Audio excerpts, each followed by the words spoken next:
And we are live. The Fantasmagorium is proud to present Faster and More Intense, a retrospective and review of the directorial works of George Lucas.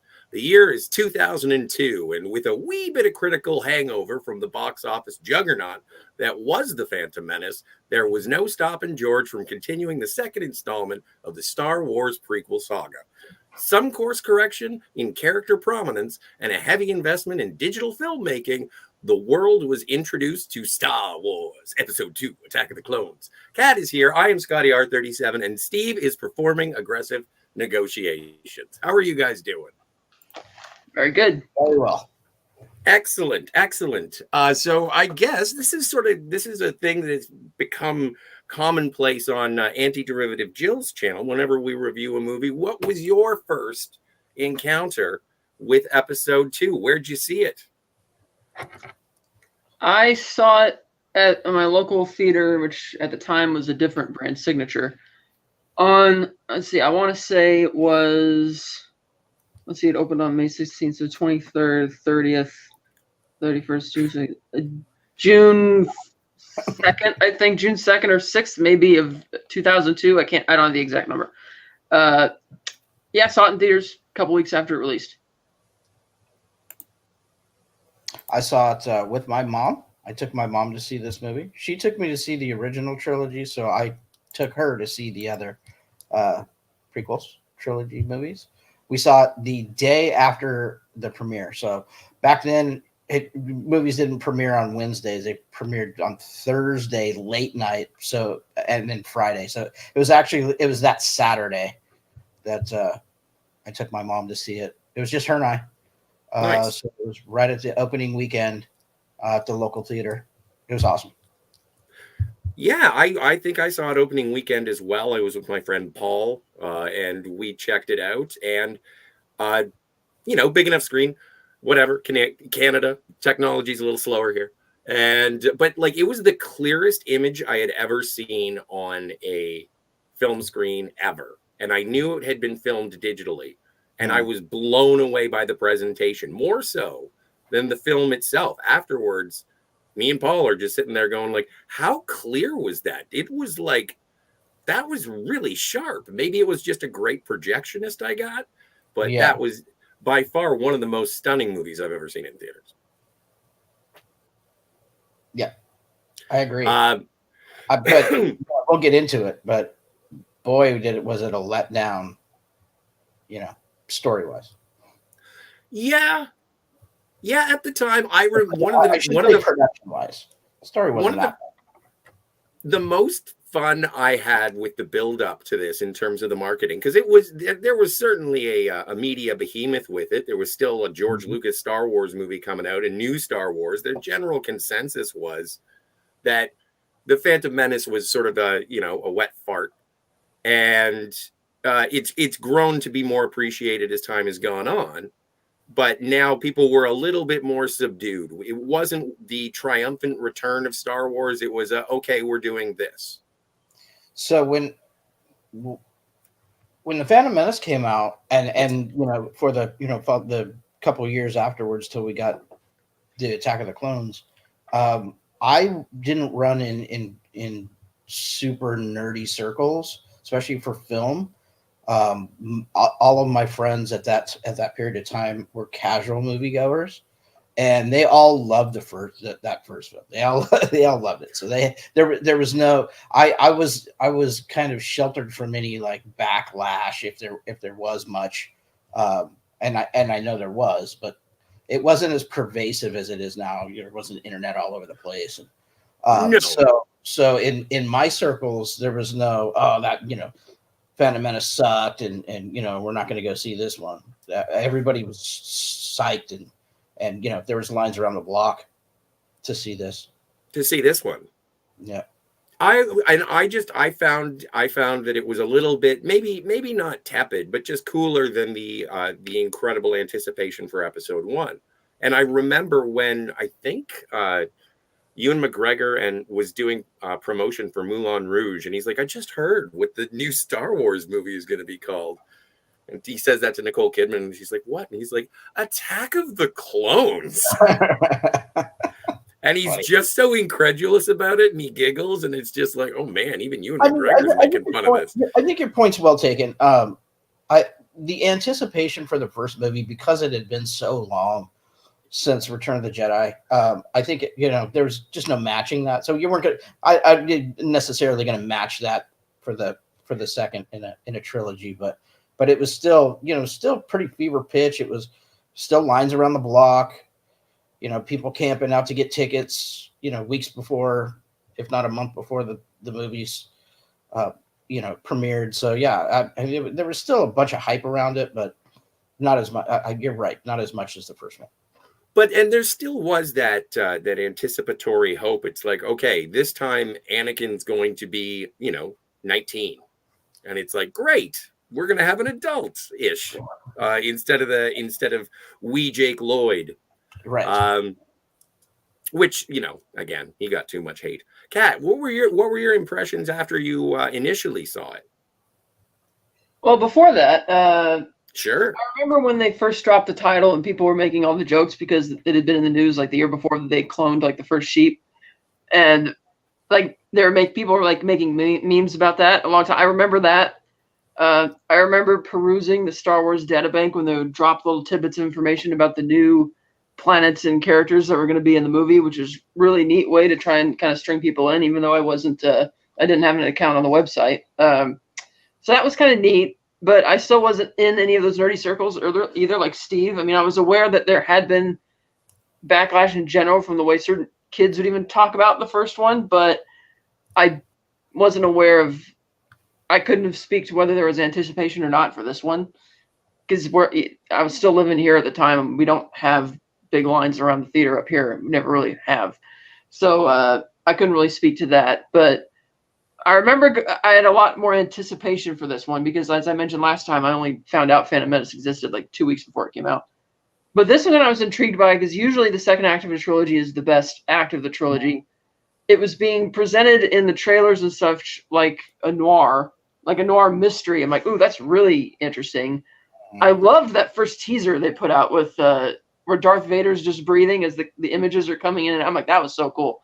Yeah. And it's like, okay, Jango Fett, really awesome. We're going to see a Fett actually pay off the fact that Boba Fett didn't get to be a badass in the original trilogy. We actually get to see that now. It's like, okay, that's cool. The visuals, like Scott said, looked like unbelievably crisp, and it's like, wow, this is going to be something special. I remember the second trailer was really great. From watching the movie, I loved John Williams' score. He always delivers, especially delivered on this one. I liked the story. I like a lot of people. I just did not like the love story thing with Anakin and Padme. It's like, no, there's no chemistry here. The dialogue's awful. And given that there's a point in the story when we run through the plot real quick where Padme sees that Anakin's a psychopath, and she's kind of like, oh, and yet she still says, oh, I'm deeply in love with you. It's like, okay, the Force must be at play here because there's no way you were madly in love with this person. The person the person she begins the movie by saying, oh, you'll always be that little boy I knew on Tatooine, which just makes it creepier. What? Like, what? Like that part that whole love story side just really doesn't work. For you. Yeah, I don't blame the actors on that. I blame George for this. I also like that it has a deliberately slower pace. It does. Because they're trying to lean into character a lot more. It has tons of parallels with Empire Strikes Back in terms of plot structure, character arcs, all that kind of stuff. Right. As all three middle installments in the trilogies do. And I did like the lore. Like the stuff about like Dooku, Kamino, the Separatist, Geonosis. I loved all that stuff. Me too. And it once again does the heavy lifting for world building in Star Wars. It's just that, the execution was not so hot. Yeah, well, there's great elements in this movie. Yeah. Great elements, right? You touched on most of them. Jango Fett, all the stuff that happens on Geonosis is pretty badass. There's even some of the detective mystery is good. So, I don't know. They're really good ideas and parts of this movie. It's just, as judging it on the whole, it's not complete, and the execution's really bad. Well, I did want to take this opportunity to say hello to everybody who's watching. Thank you for being here. Chief Judge Finity with a party popper. Thank you so much. Lemon pie with a glass of wine. Lemon Everybody's ready. Eugene Bird is sitting with a box of popcorn and a soda. Eugene Bird says, a little on edge. Do we? I thought we were very relaxed. Scotty is giddy. He loves democracy. I love the Republic. Democracy. And Eugene Bird says, what? These clone troopers and lightsabers and Django's severed head and Dex scratching his ass and the Slave One's sonic booms gave me such a hard on. My favorite part of the movie the very first time I saw it. I couldn't believe how cool that was. The seismic charges? Yeah. Those were awesome. It was badass. Yeah. Back in the day where you didn't have to tell people that the absence of sound is part of the movie because they were intelligent enough to know that back then. Right. When did that happen recently? When Last Jedi came out, the theaters were putting signs out the door that look, the reason you don't hear a sound when the supremacy blows up is because that's an artistic choice by the filmmakers. I had no idea that was an issue. Yeah, they were putting, and same thing when Interstellar came out. They put signs up saying, like, the sound mix is what it is, just it's not us. Right. Oh man. Yeah. People get up out of their seats and go complain to the manager. Yeah. Well, it's also that is a really cool effect. But every time I hear it, I just think of V'ger. No, well, yeah. So, but that's just me mixing genres. Yeah. No, I know, but it's like something that sounds similar, like, and it's just like it kicks off something in your brain. But I did. It was definitely really, really cool. Yeah. No, but then again, when I watch Star Trek: The Motion Picture, all I do is think of Star Trek or Star Wars: Attack of the Clones. Yeah. So, but are we gonna run through the plot? I can do that real fast, like I did last time. Sure. All right, so it's 10 years after the previous film. Yes. We're told there's a separatist movement led by a former Jedi who has inherited the title of Count, who's got unlimited resources now, money, like basically he's like the richest guy in the galaxy. And the Republic is fearful there's going to be a war, so they want to create this army. Padme, who is no longer a queen but a senator, is returning to Coruscant to vote against the measure, fearing that would just provoke the separatists into a war. And her ship is bombed upon arrival at Coruscant. The Jedi, she thinks Dooku's behind it. And they're like, oh, he's once a Jedi. He couldn't assassinate anybody, which basically means he definitely did it. And so, against her wishes, the Palpatine assigns her a detail consisting of Anakin and Obi-Wan. And she, again, how you've grown. Oh, you're the boy I met on Tatooine. I was like, okay. Oh, boy. We find out that the assassin was hired by a different assassin. She tries a different method. Obi-Wan and Anakin stop her after a chase. Right when she's about to give up her employer, he kills her. Obi-Wan is tasked with tracking the assassin, and Anakin is tasked with taking Padme back to Naboo where they believe it'll be safer. And so off Anakin. And so in Anakin's storyline, he and Padme start falling in love on Naboo. He's clearly immature. He teases her about the idea of how a dictatorship would be better than a republic. When she sees that she doesn't respond to the joke well, he kind of laughs it off. Like, oh, I was just kidding. And it's like, okay, you can see that Anakin's already kind of dark here. He starts having nightmares about his mother dying. And he's like, I have to leave to save her. I have no other choice. It's like, yeah, you do. You literally have a choice to stay put and do what you're supposed to do. But he leaves to go to Tatooine anyway, finds out that Watto has sold her to a moisture farmer who freed her and married her. Originally, Watto was going to have him help him, intimidate people for money. And, Anakin just intimidates him for the information instead. So he goes to the Lars homestead. Reunited with C-3PO, he meets his stepbrother Owen Lars and his girlfriend Beru. He's greeted by Owen's father Klieg. He's like, yeah, I married her and I freed her, but she got kidnapped by Tusken Raiders. 30 of us went after her. 4 of us came back. Anakin's certain that he could still find her. They think he's crazy. He does find her. She dies in his arms. In what is coincidentally deliberately the exact halfway point in the entire trilogy, in which every decision Anakin makes after this is about protecting the things that he loves as opposed to doing what is right for everybody else. Correct. He then goes total psychopath and slaughters everybody at the camp, brings her body back home. They have a funeral. And the children. Yeah, they have a funeral, and then he even tells Padme when he's having a meltdown in the garage that I even killed the women and the children too. I slaughtered them like, yeah. And she looks at him like, oh God, this guy's crazy, but she does the right thing. She calms him down, and they're gonna chill out for a bit. Meanwhile, Obi-Wan is tasked with finding, the assassin. So with the aid of Dex from the diner, he's able to trace this dart to Kamino, a planet which has been deleted from the Jedi archives. And he goes there anyway. Kamino exists. There's cloners. They're very rich. They seem to have a different sense of time than humans do, because when Obi-Wan arrives there, they're like, oh yeah, you must be here to check on the army that you ordered 10 years ago. And they don't find it odd that they haven't checked in at all. And Obi-Wan very unconvincingly pretends that to go along with it. It's like, dude, anybody with half a brain can see you're not here for that. But whatever. That being said, I did love how the Kaminoans are based on like the Greys from ufology. I thought that was really cool. And the water world design of the planet with the weird like retro futuristic designs of the facilities, I thought were awesome. So he gets a tour of the cloning facility, and he's told that Sifo-Dyas, a friend of his former mentor Qui-Gon and friend of Count Dooku, was the one who ordered the army. And he's like, okay. And he wants to meet the clone template, Jango Fett. And they're like, oh, in addition to his pay, we gave him an unaltered clone, not given growth acceleration or anything. We're like, oh, cool, we're going to meet Boba Fett. So we do. And during this meeting, it's clear that Jango and Obi-Wan know who each other are and why they're there, but they're maintaining, being kind of coy about it. And Jango's like, okay, pack your stuff, we're leaving.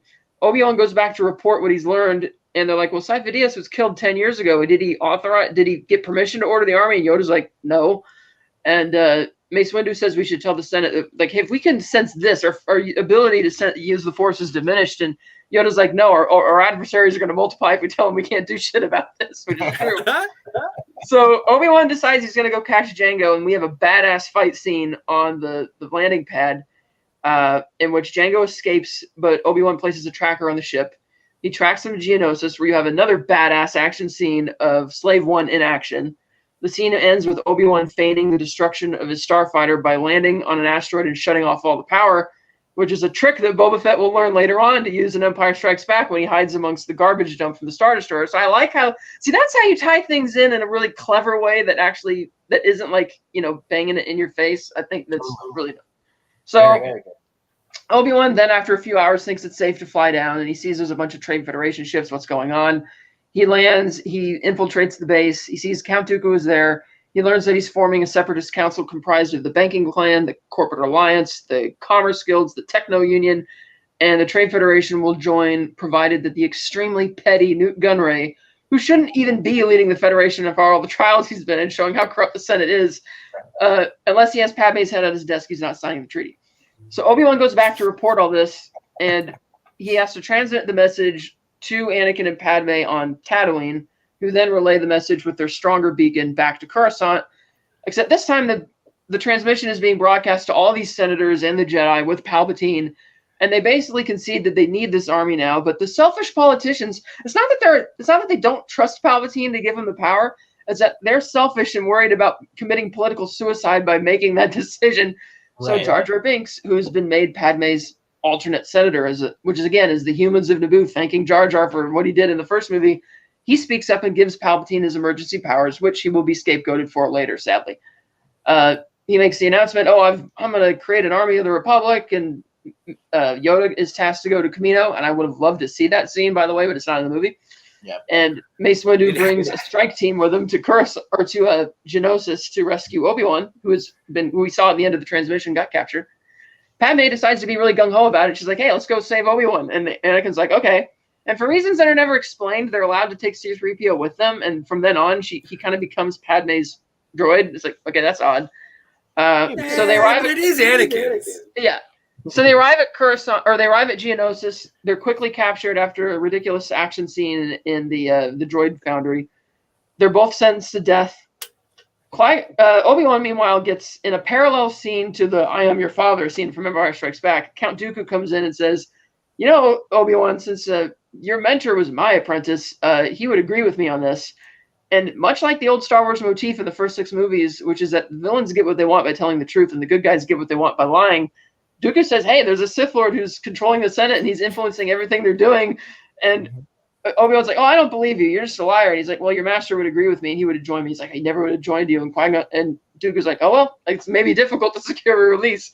So he sends to death. Right before Anakin and Padme move out into the arena, she's like, I truly, deeply love you. I before we die, I want you to know. And they get into the arena. They have this big action scene, and then Sam Jackson shows up and gets to do arguably the most badass thing in the movie, where he walks in and he basically holds Django to a lightsaber, and he's like, this party's over. And you have a big action scene where the Jedi are fighting in the arena. The droids are being brought out. Django gets killed because he's petty and picks a fight with Mace Windu and loses his head. Yoda shows up in the nick of time when everybody looks like they're going to die and takes off in the gunships. And he's like, if Dooku escapes, he'll rally more systems to his cause. The Republic's invading. You have this big, massive battle of all the droids. And we find out that the Genosians have designed the Death Star. And they give the Death Star plans to Dooku. And he's like, well, I'll take these back to Coruscant. They'll be safe with my master. So he's taking off. Anakin and Obi-Wan catch up with him. And Anakin's overeager, so Dooku cuts his arm off. And then he injures Obi-Wan, and when he's about to finish him off, Yoda shows up to save the day. When the Force doesn't work, they go to lightsaber fight, which took everybody by surprise. I admit, looks really cool. Dooku technically was probably about to lose the fight, so he cheats basically by bringing peril to Anakin and Obi-Wan, forcing Yoda to save them while Dooku makes a quick escape. Then Anakin and Obi-Wan are rescued, and Anakin gets a prosthetic arm. Obi-Wan goes back to Coruscant, and he and Mace Windu tell Yoda, yeah, without the clones, it wouldn't have been a victory. And the best bit of the movie where Yoda's like, victory? No, victory, you say. It's like, Master Obi-Wan, not victory. The shroud of the dark side has fallen. The begun the Clone War has. And strangely, despite that it should have been obvious to them that it's too much of a coincidence that Jango Fett, the Republic Clone Army template, is also the Separatist leader's bodyguard, and nobody puts that together in the movie. Even on my first viewing, I put that together. I'm like, why aren't they putting it together? And so it's like too much of a coincidence, right? So you have this great shot of, all the troops marching into the Republic cruisers. They're taking off from Coruscant. And the final scene is Anakin and Padme having a secret wedding on Naboo with only R2 and 3PO as witnesses. And Dooku did go back to Palpatine, or Darth Sidious, I should say, in which he greets him as Lord Tyrannus. Tyrannus, of course, being the name of the guy that Jango said recruited him, which further confirms that, yes, this is an inside job. So the Sith are clearly using this conflict to their ends. What nefarious ends, we do not necessarily yet know. And the end. The end. Galactic domination. Yes. Very good recap, Kat. You're the best at that, by the way. Yes. No, that is always a pleasure. Thank you, Kat. And also, before I forget it would be funny to see Yoda and a Kaminoan, but I think that it would all have to be long shots because one is so incredibly tall and one is incredibly short. So it would be like, I don't know. I would think they would have little pods like the ones Grogu floats in for Yoda to sit in. They probably would have something like that. Yeah, that makes sense because Yoda does get that, doesn't he? He gets that in Revenge of the Sith when they're having a walk and talk. Oh, yeah, he does. Yeah. Oh, you're right, he does. Okay, cool, another shot I absolutely loved is after the arena fight when Boba Fett picks up Jango's helmet. Yes. And he's just looking at that, and I thought, that is so good and sad, but it's really good. Well, and was that in the original release where there was the shadow of the head coming out of the helmet? Yeah, I believe so. That's pretty dark for a Star Wars movie to see the actual remnants of the beheading, but I'm glad that the head did not just fall out of the helmet. Well, I think the darkest thing in terms of violence in Star Wars was, again, when Ponda Baba gets his arm severed in the cantina in the original because there's blood all over the floor, and it's like, ugh. Well, and the burnt corpses of Beru and Owen. That's pretty. Yeah, that's pretty. I'd say those are darker because the thing with Jango's head, it's like the foreground is on the helmet and the shadow is kind of on the side, so it's like you kind of see it if you're looking for it, but on the first viewing, you're probably not going to notice it. Right. Although the Geonosians, they were just cannon fodder. Like I was affected by it because the last movie, it's all robots, and I guess some Gungans died, but you don't really check it out. But in this one, just laser. Oh, they're just getting cut in half, and I'm like, the disregard. Yeah, He got slaughtered. But then again, then they kill a whole bunch of Jedi, so it's like, oh, okay, they got their justice, I suppose. But I was just surprised by the body count in that, if you actually consider that these are sentient beings that we're seeing murdered. Yeah. But it is war. It is a war, a Star Well, War. Be reminded, Scott, that these are the same Genosians who designed the Death Star. It was, after all, the Genosians' leader who was the one personally handing him the blueprints because he wanted to make sure those stayed safe. So they are not. They don't exactly have the galaxy's best intentions in hand. This is true. It's the old adage of the henchman as to whether or not they actually believe in what they're doing or they're just punching a clock. And I just feel, well, I guess if you're attacking a guy with a lightsaber, you've made up your mind. That's like when I was a kid watching A View to a Kill. I initially felt bad when Zoran killed everybody in the mine, but then when I got older, I realized, oh, wait a minute, they obviously know what they're doing. Yeah, exactly. It's like they kind of deserve it. That is true. So I guess justice for Alderaan. Fuck those Geonosians. Right. Now, how do you like? And Eugene brought up Dex. How do you like the diner? How do you like going back to American Graffiti in episode 2? That feels like something, again, straight out of the noir aspect, the detective story. They're trying to, same with the Outlander nightclub, where they're trying to, and the whole Coruscant Underground, which looked really cool the way it was designed, and all that kind of shady type of detective stuff, which I liked. This is Jedi business. Go back to your drinks. Yeah. Yeah. That's also a scene where you have both Anthony Daniels and Ahmed Best out of their costume, playing like regular people in the bar, which is pretty cool. I actually like all that noir stuff. I wish they would have leaned heavier into it. Yeah. Well, and it is refreshing to be able to hang out on sort of street level Coruscant after having seen, the high end stuff. Yeah. But I do like all of that, and I suppose, we're on Machine Planet and we get to actually see how it works at ground level. The diner does. There have been complaints. I know Red Letter Media, whenever Mike has to bring it up, he always brings up the stupid fucking 50s diner. And it's like, I don't think it's that bad. I think it's never bothered cute. me. I thought it was great. I think if you're a Jedi, right, and especially somebody like Obi-Wan? Like Obi-Wan or others that have, like, if you watch the Clone Wars, you have to have those kind of street level contacts, right? You have to get your information. Your good detective finds their information wherever they can, right? So I think having a contact like some, a maybe not so upstanding, diner owner is I think it was good. It never threw me, it never took me out of the movie at all. It seemed, well, it makes sense because it made sense to me. Yeah, because he works at a diner. It's all sorts of people coming into the intergalactic hub. He's going to hear all kinds of things from people coming in there. Sure. As opposed to the indignation of the librarian, Jocasta Nu says, if an item doesn't appear on our records, it does not exist. It's like, right. Okay. Whereas Yoda's like, no, just go to the center of gravity's pull. You're right. You'll find it there. But somebody must have deleted the files. And admittedly, the Sifo-Dyas mystery, because on first view, I assumed it was, I always thought that the Sifo-Dyas thing was just a code and that was Dooku who did it. Because they mentioned that the army was 10 years old, which dates back to Phantom Menace, which is around the time that Dooku left. So I assume that's one of the last things he did when he left. He just deleted the information, whatever. And I did too. And George admitted on the commentary of this movie, on the audio commentary on the DVD, that he promised to resolve the Sifo-Dyas question in Revenge of the Sith. It did not. And on the Revenge of the Sith commentary, he apologized for not resolving it because there were so many other things we had to focus on in that movie that it just was like immaterial for, like, it didn't make sense for any of the characters to bring that up at that point in the story. It didn't matter. So it just kind of got lost in the shuffle. Yeah. They eventually go back to it in Clone Wars, but at the end of the last, made it worse. I always thought that it was because we had Darth Sidious, and then it was just a clumsy, obvious red herring that it was Sifo-Dyas, and it's like Sifo-Dyas, Sidious. It's probably the same. It was probably Palpatine, is what I always thought, and then I was expecting. I always thought it was Dooku too. I just figured because they were colleagues.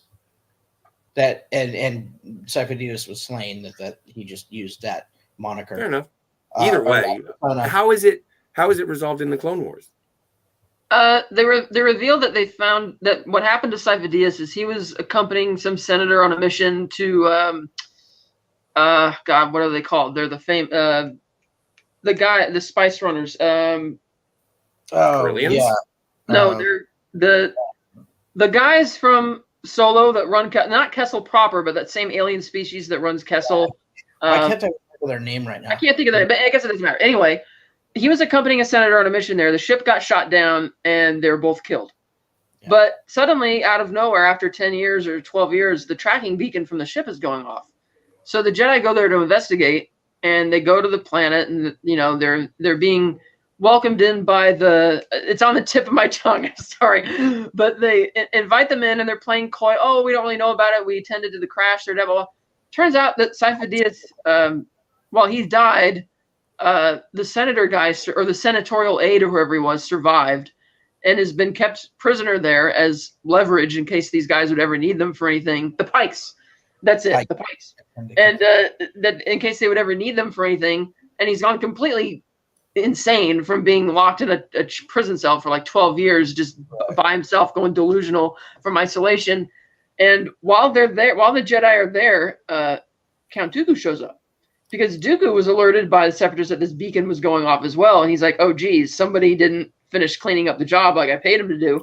And so he goes there, and the Jedi find out during this event that Dooku and Tyrannus are one and the same person. Tyrannus, of course, being the name of the person that Jango told Obi-Wan, recruited him for this job.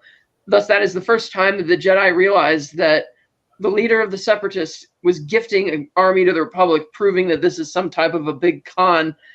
And I never thought that was a good idea, because that makes the Jedi, in a sense, even dumber for taking the weight, for sitting on their hands and doing nothing. And to me, it didn't really help the situation to reveal that. But they did. And as usual, they have a fight, and Dooku escapes, and the Jedi leave, and that's basically the end of it.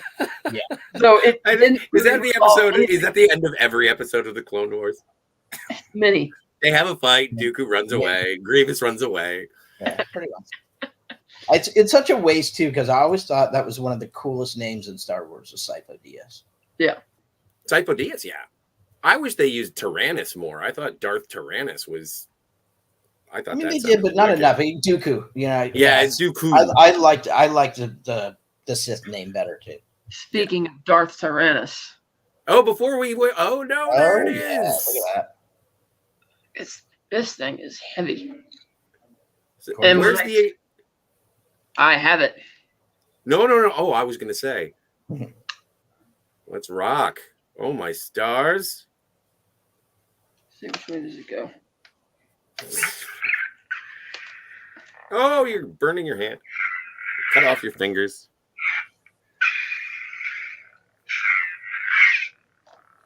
Oh, that's wild.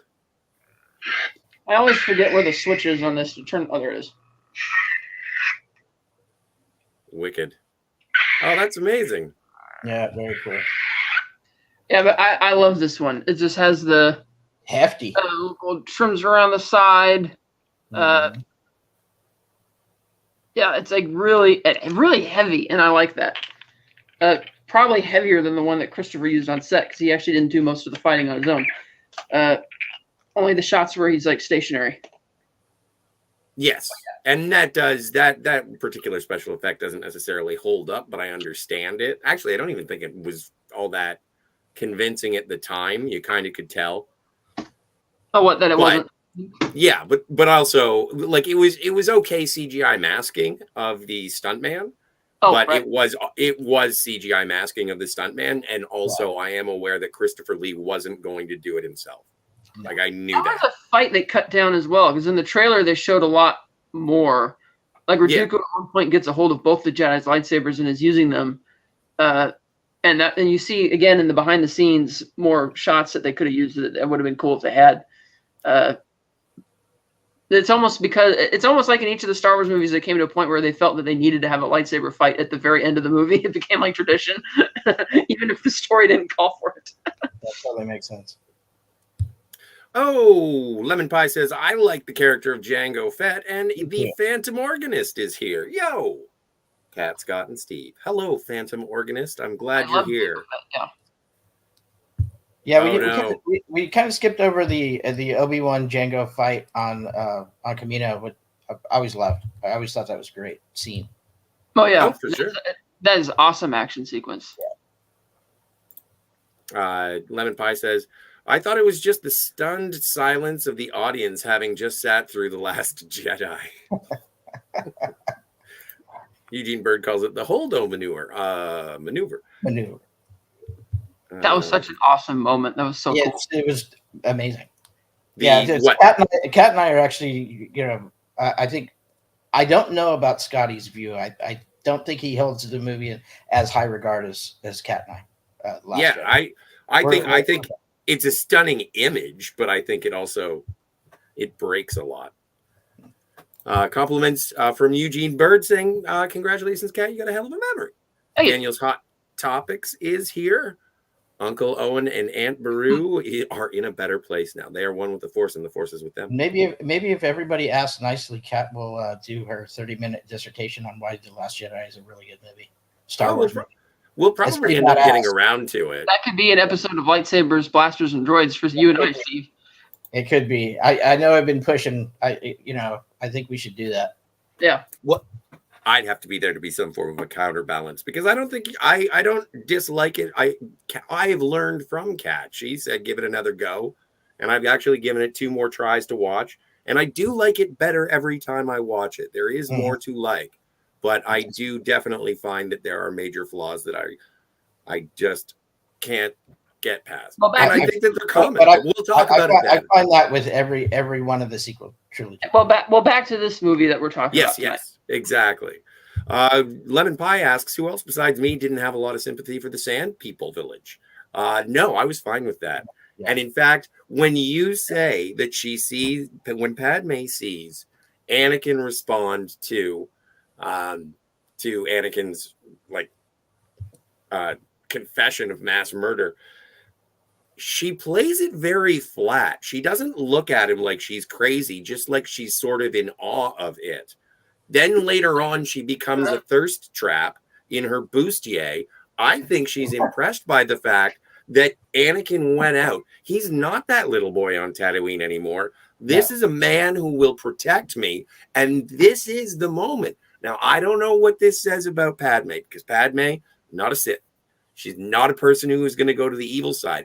But I think she gets a little creamy in the jeans because this is a man who can take care of a lady. And I think that is George Lucas writing a woman. And so later on, when Amidala makes the decision to go and rescue Obi-Wan, it's like, okay, you're clearly capable. I defended my palace once. Right. Let's go. Yep. And I think that's why when they're in the little gondola and she's like, that is the I love you, I know moment. Unfortunately, no one was there to do better dialogue for it. Truly, deeply love you. The whole thing. And I get it. Like, I understand what he was trying to convey. So could have done it better, but I got the point. I think the chemistry between Natalie Portman and Hayden Christensen is fine. I don't find it as wooden as other people do. I think it's fine. I think it would have been better with better dialogue and a better director. Yes.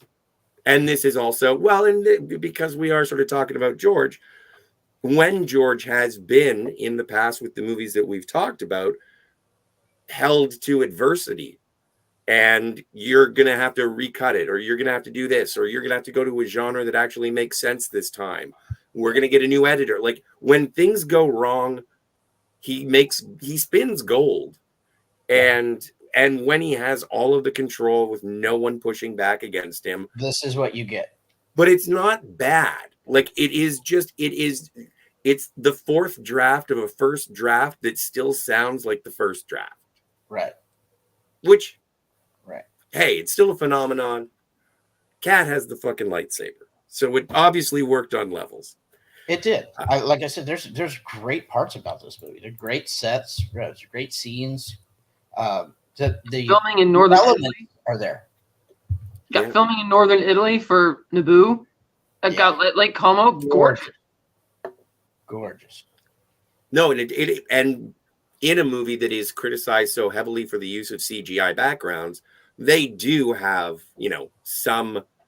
some sets. Like by the time we get to the droid manufacturing plant, Oh, that's all. Yeah.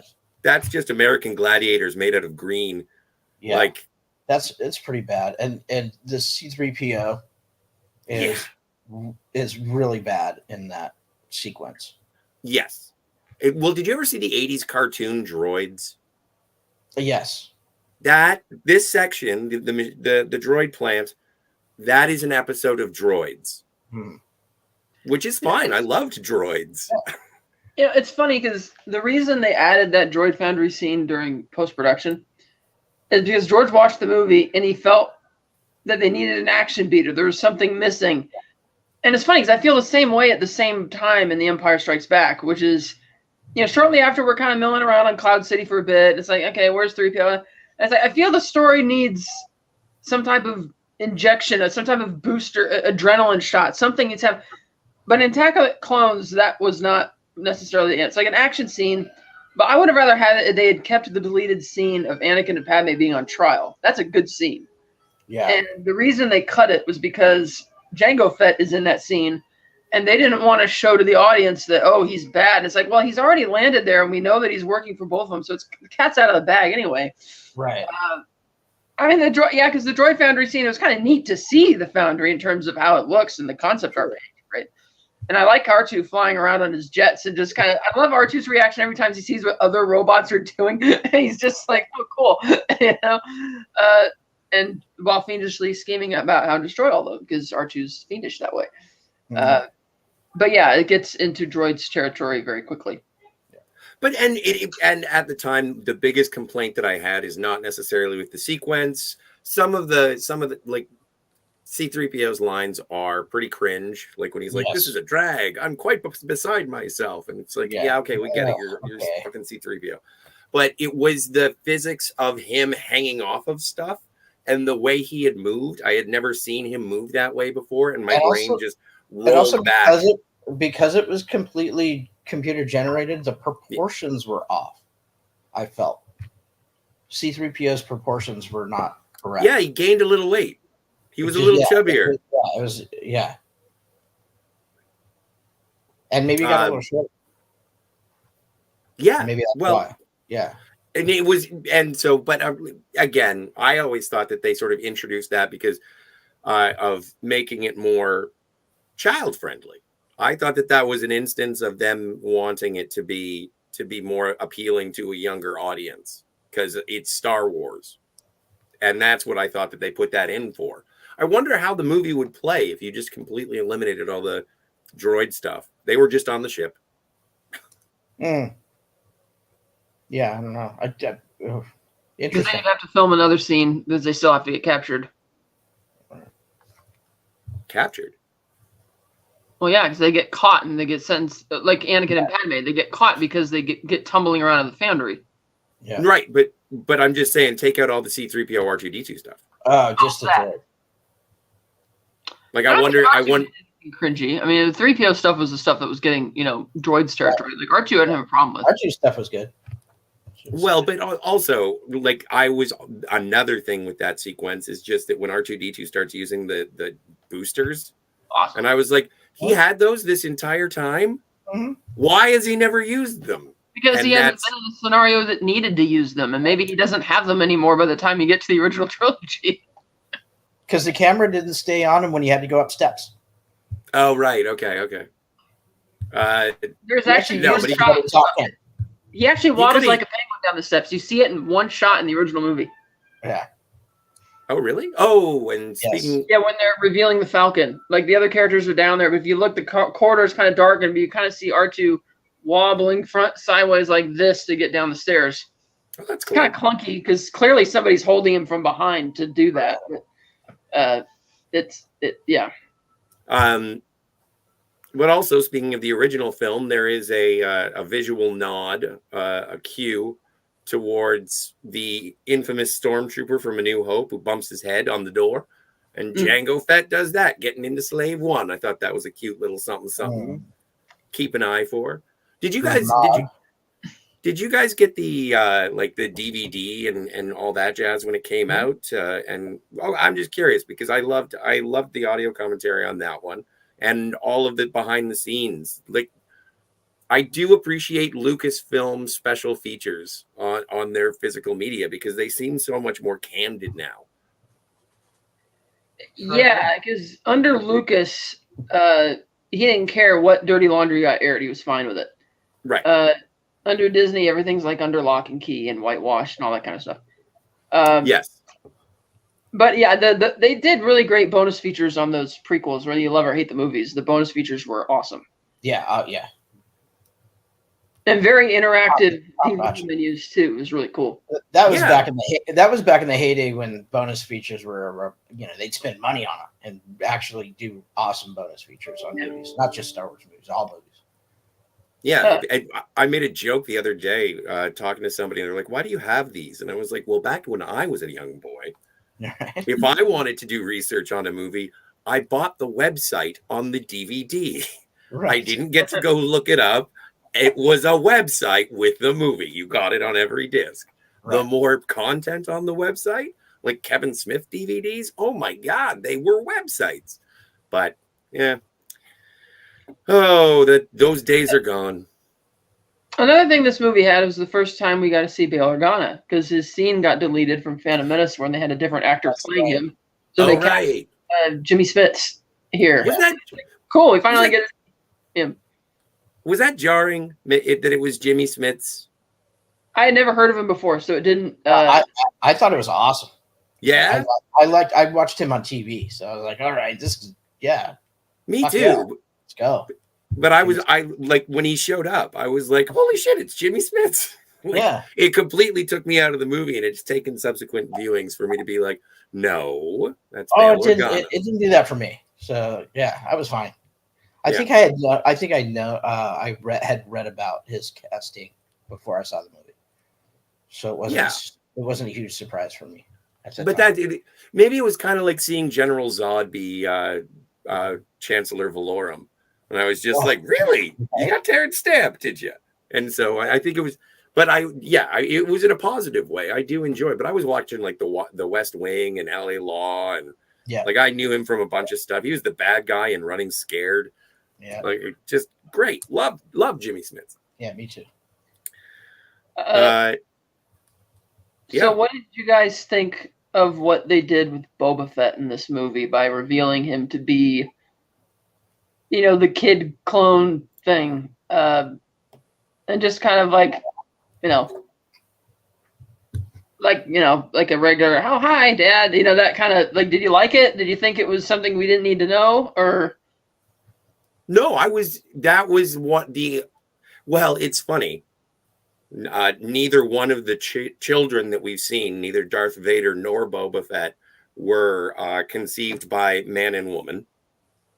There was only a singular creator, and I thought that was kind of a cool explanation. And if you're going to make Boba Fett sort of tied to the lore of the Clone Wars, all the better. Like I thought it was, I liked it. I didn't mind it at all. I thought it was a decent explanation. I'm like, oh yeah. So he wanted a pure clone, one that without the rapid aging and that kind of I remember at the time there was backlash to that because people thought similarly the way they thought about Vader being, this precocious, cute 9-year-old kid, and then Boba Fett, he's like this cute 10-year-old kid, and I remembered it was similar backlash to that, but I thought it was kind of cool. Mm-hmm. Yeah, I didn't mind it at all. Well, and again, like you said, and I never thought about it in that perspective, but getting Jango Fett in there and being able to see the things that you always wanted to see Boba Fett do, and then sort of tie him specifically to Jango Fett and say, no, Boba Fett did this. You just didn't get to see it in the original trilogy, but this is the stuff that Boba Fett can do, because guess what? Jango Fett is Boba Fett. That's why I think Jango Fett's an underrated character, even in the fandom today. Like, everybody's excited about Boba Fett and the fact that Tamora Morrison also plays Boba Fett now.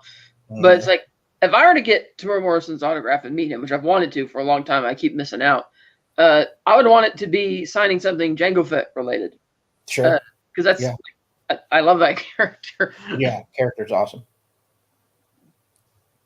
And I thought Always interested to meet a Jedi. Yes. They'll do the job well. I guarantee that. But I did like, and again, it's sort of I don't often think about Jango Fett, but because I don't watch The Mandalorian, but it is kind of cool that he had those twin blasters and he was doing like all the gun twirls and stuff, which kind of informs what was eventually to happen with The Mandalorian, giving it sort of that Western feel, which is kind of rad. I want to say hello to Omega Swiper. Hello. Oh, nice. Omega Swiper saying basically bonus features were King Kong, Superman Returns, Lord of the Rings, and Star Wars. Man, I'm still saying those Kevin Smith. And Criterion. Like if the Criterion stuff is awesome. Yeah. Daniel's Hot Topic says, I hear that Christopher Lee was a spy for British intelligence. He was a real life James Bond. Yeah. Oh, and he also is the only member of the Lord of the Rings cast to actually meet Tolkien. Stationed in Italy in the war with the OSS. Lemon says Tyrannus doesn't exactly leave doubts to one's intentions. No, that's why it's a Sith name. Yeah. This is my boyfriend, Locutus. Right. Eugene Bird says Mace Windu and the clones find Sifo Dyas's ship. Eugene Bird, I didn't know that you were a Clone Wars guy. Congrats. Sweet. And with the Pike Syndicate, you're definitely on the ball, yo. And thank you very much for the super sticker. It's very generous. Yes, very always appreciated. Absolutely. Omega Swiper Attack of the Clones has some cool designs. I agree. I really like the ships. Like I love the different variant of the Nubian. At the very beginning, and then they have this smaller shuttle, like Padme's shuttle. Again, just a mirror ship. I love that is consistent to all Nubian ships. Yeah, it's pretty badass. I actually like Dooku's little escape vehicle that he escapes out of. The Solar Sailor. That thing's badass too. That is. See, and that was a thing that I thought that they ripped off of Deep Space Nine, but then Solar Sails isn't invented by Deep Space Nine. Yeah. Kat was talking about Camino, the architecture and the look. Was that Ralph McQuarrie? Do you know? Because it feels like a Ralph McQuarrie design. So they invited him to be ahead of the team on the prequels, but once he met the team they had, this is of course before when Phantom Menace was in pre-production. He said he declined. He says, "No, I think you got a great team here. You don't need me, and it should be." He advocated that the designs should be different from him because he says aesthetically, I'm still hardwired to think of Star Wars the way I did it in the original trilogy. Since this is the prequels and you're going to much like planets that aren't in the Outer Rim for the most part, like really rich planets, like this should be a completely different design sense from what I did. So you guys go for it. I'd be interested to see who the artist actually was on that, and if they took McQuarrie's. I would think I think because Doug Shane was one of the leads on the majority of on the prequel, so I would imagine he probably did the designs for that. I also like the designs of like the new, like all the military ships, like the Republic gunships, that big like spidery looking Trade Federation thing that had the big turbo laser on it. The vehicle that's just like a giant tank tread with the cannons on it that just speeds all sorts of neat stuff that they. Yeah, there's really cool designs in this movie. Yeah, and I didn't realize that the Trade Federation core, the center sphere on the Trade Federation thing, could detach from the rings and go down and land with legs and levels all opened up. I thought, oh, that's really cool. Yeah, well, and that was also something that because you see the Trade Federation droid control ship in the Phantom Menace, obviously, but this time when I watched it, I noticed and I thought it was beautiful because I was always focused on Tyrannus's escape vessel with the solar sails, but he just flies like right past, super close. It's almost like a beauty shot alongside a Federation starship, and it looks just loved it for sure. I also like that they thought about the utility of it. Like rather than just inventing a new ship, they're like, oh, let's take the core ball from the ship and have it go down and do all this. Like they're thinking almost like the way Ron Cobb would think when he designed ships. Like I have to make this look like it's something that's actually functional and has a purpose and works. Right. And they did that. Just look pretty. Yeah, rather than just make it pretty. Yeah. And the prototype Star Destroyers that we see with the Venator class Republic cruisers. Yeah, very cool. Oh, awesome. Now I have a question, and I believe this, and I've been saying this forever, and I'm with experts now, and there are people in the chat who can hold me accountable. But at the very end, when Yoda says, "Begun the Clone Wars have," and then we cut to Bail Organa and Palpatine and the Senate or the bureaucrats there, and they're looking over the clones and, as you said, the prototype Star Destroyers. And is it or is it not the same fanfare from Indiana Jones and the Last Crusade for whenever they looked at the Nazis? Dun dun dun dun dun. Dun, dun, dun, dun, dun, dun, No. It's the Imperial theme. No, it's not the Imperial March. It's another tune. It's okay. See, now that you did that, it messed with the head. Let me think about it for a second. Sorry, I had to whistle it. It's not the Imperial March, but it's the other part. Imperial March. But it's the other. It's not the. It's not in the same instrument or tenor, but it's the same. Right. All right. I understand that both films are scored by Robin Williams, John Williams, and did a bang up job on that. Yeah. And so I adore John Williams. Of course, this score is really good. I really enjoy the love theme, and Across the Stars is actually. I mean, Duel of the Fates is great for us as a track, but I think Across the Stars is my favorite music piece from the whole trilogy. Wow, better than Duel of the Fates. I think so. It's a great piece. Wow. It is a great piece. Yeah, I was very moved by it today when I watched it. I was surprised that the score really took me. So, what do we think of the debut of Digital Yoda and his fight skills and all of that? Like, did we like it? What are the thoughts? The girlfriend I was dating at the time when we saw it loved it. It was her favorite part of the whole thing when Yoda starts flipping around and using a lightsaber. So she loved it. I didn't mind it. I prefer the puppet, but I understood the reason for needing the CGI Yoda to flip around and fight. So I was fine with it. My mom felt the same way. She thought that stole the movie, mostly because she's not really a Star Wars fan, and that was it's such a slog to sit through until you got to see it. The girlfriend at the time wasn't either, but she loved them. She actually loved that part. She ended up liking the movie because of it. Yeah, I think Rob Coleman's team did a magnificent job on that, because that's again such a huge step up from the digital Jar Jar from the previous film. And it's like, damn, you can see how they're and that's a great documentary that from the episode 2 DVD as well, From Puppets to Pixels. And I'll tell you, it was surprising to me. I remember being surprised. I didn't think we were going to get that. Yeah. I figured that Obi-Wan and Anakin would fight Dooku and that would be it. I just for some reason it never kind of popped in the mind that Yoda would actually fight. So yeah, I didn't either. It's pretty badass.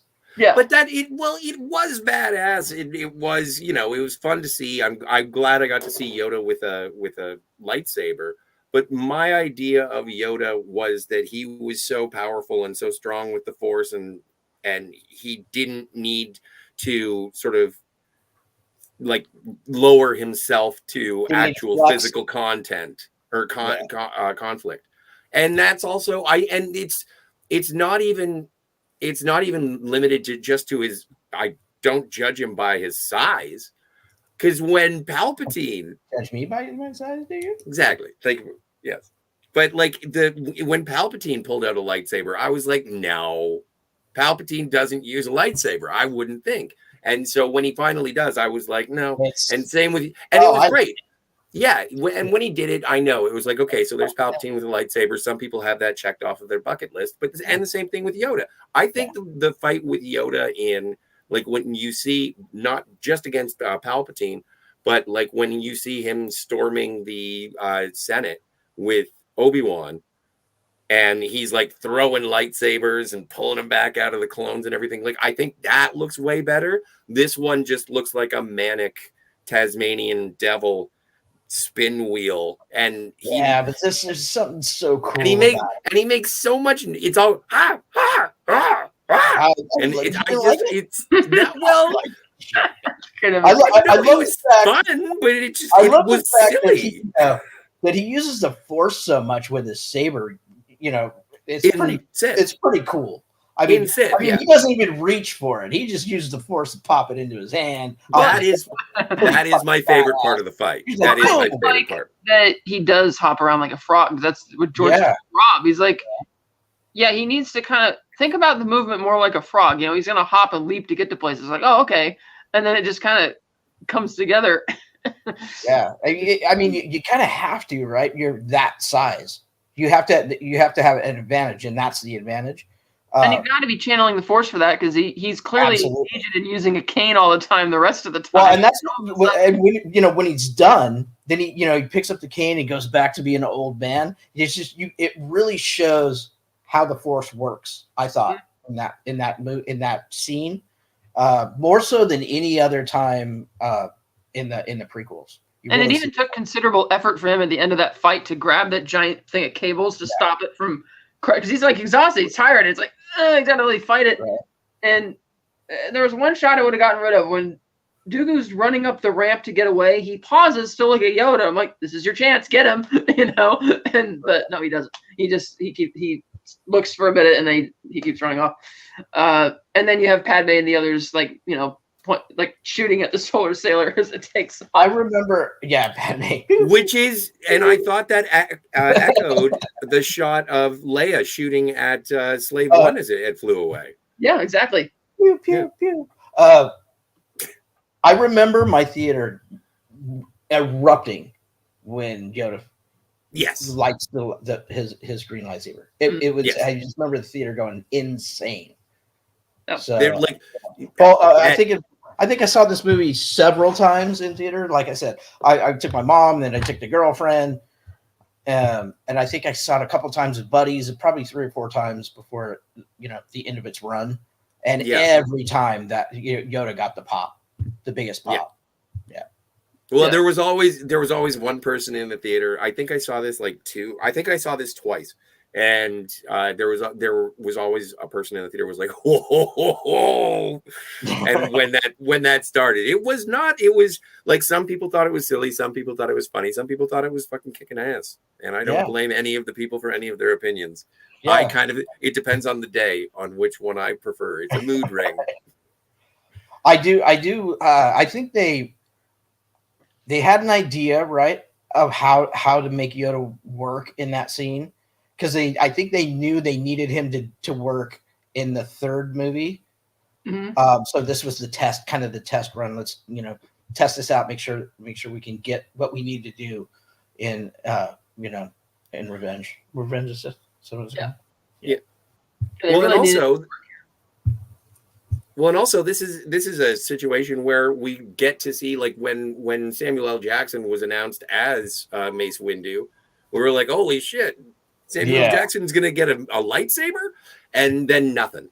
We don't get. Right. He basically sits around. Yeah. Goes to a funeral, and then in this one, it's like finally, and then he's got the purple lightsaber again. Yeah. Up until that point, there was green and there was red and there was blue, and even green was a controversy at the time. But anyway, purple. We get purple now. New lightsaber color. It was awesome, and to hear Samuel L. Jackson describe why he got it and how he got it is very interesting. It's like I want to stand. Basically, you want to stand out. I want to make sure people can see me in this crowd of Jedi. That's why he also made another demand on episode 3, which was he's like, if I'm going to die in this movie, because I know I'm probably going to die, you better give me I'm going to have a big scene, you know? But yeah, you always give Sam Jackson what he wants. Yes. Well, and apparently, according to Sam Jackson, there is an inscription on the hilt that says "bad motherfucker." Oh, dude, that's cool if it does. I also like on the behind the scenes stuff when they brought in the Yoda, a fake Yoda puppet box or whatever for a reference pass when they're filming the duel, and they put bloody vampire fangs on it to taunt Christopher Lee. I forgot about that. He's like, I didn't think you'd do that to me, George. I really didn't think you would. Because that's the one thing you're not supposed to ask him about. It's all the time to play Dracula. Yeah, right. And in another interview, which is really funny, somebody asked Christopher Lee, he says, so what was it? You've been on so many movies and so many plays and all this kind of stuff. well, what was it like acting like on so many blue screens with nothing? He's like, oh, I do it all the time when you are with people who just can't act. They're just giving you nothing. And I thought, oh, that's just great. And I love the fact that he's basically, if you think about it, playing the same version of, like, the same character from Lord of the Rings. He's like Saruman, except in Star Wars. He's a good guy who's trying to do the right thing, becomes evil, the villain of movie 2, going to get killed in movie 3. A lot of parallels there, more parallels there. So I thought that was kind of like, you can't make this stuff up. It's like the movie gods were kind of in alignment. Kind of like with Bruce Spence as the gyrocopter pilot in the third Mad Max movie. He's the mouth of Sauron in third Lord of the Rings movie, and then he shows up in Revenge of the Sith as Tiamat Matar. Yeah. And he's the Tin Man in Matrix 3, so that's like 4 different times you get to show up for the third movie of 4 iconic franchises. I thought that's kind of neat. But Bruce Spence was in 2 of the Mad Maxes. He was in Road Warrior and Thunderdome. But still, I understand. I hate to be a stickler, but I'm a dick. I will be back in just 1 second if you guys want to discuss the box office, because from what I understand, this is the first Star Wars movie not to open as number 1 and was 3rd of the year after Spider-Man and Lord of the Rings: The Two Towers. Yes, and I believe this is actually the least grossing of the 3 prequel films. I think that's right. It's been a while since I actually looked at that, but yes. I do like, though, that also in the interviews, Christopher Lee did speak highly of George as a storyteller. And even if the execution is off in terms of basic story beat, like, what's your story, you know? Like, I was discussing this the other day with somebody in light of the whole Acolyte thing, and I said, imagine if you were to take any of the prequel movies and try and stretch them into like a 10-episode miniseries with the same writer-director, it's not going to work. It's like, it's just going to collapse out. No. But when you compress it to like a 2-hour movie like it should be, with all these major plot beats, all this major action stuff, then it works. And it had the cinematic work, you know, that kind of thing. But yeah, this one didn't do as well. And I think, one, because as we know, the sheen of Phantom Menace had worn off a bit. There was no real big, as you mentioned, there wasn't as much hype. There wasn't like a major drive to see this. Like with episode 3, you know you're going to get the fabled fight between Obi-Wan and Vader that you've been waiting. Right. That's been in, I don't even know where that originated in Star Wars lore, but people just always assumed that it happened on a volcano planet, and so you know what you're getting in episode 3. Yeah. They knew that wasn't coming in episode 2, so there wasn't as much, I guess, of an urgency for fans to see it. And then because of the poor reviews, I do believe this is, let's see, is this the poorest reviewed one? This is the poorest reviewed of the 3, not by much. Actually, no. Rewatchability of this movie. Critics actually liked it more than Phantom Menace. The official critical rating from Rotten Tomatoes for Phantom Menace is 52%. For Attack of the Clones, 65%. Yeah. And for Revenge of the Sith, the critic rating is 79%. So, okay, they did like it better. Fans did not like it. But the fan rating is much different. 59% for Phantom Menace, 56% for Attack of the Clones, and 66% for Revenge of the Sith. Yeah. And kind of close. Still kind of close. But again, I like the lore in this movie. Me too. And I think, I think Christopher Lee was right. I think George is a great storyteller. I think translating that into directing great movies and executing them doesn't always happen the way he wants it to, or the way we want him to.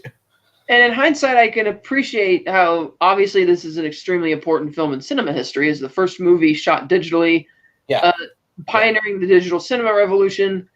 Obviously, a lot of those effects don't hold up. I don't think the 4K transfer looks very good because of what it does to the effects. My favorite version of the movie to watch is the 2011 Blu-ray transfer. Like, for instance, this is a movie where not a single clone trooper has actual clone trooper armor. It's all CG. And that was, of course, an experiment because they were thinking about things ahead.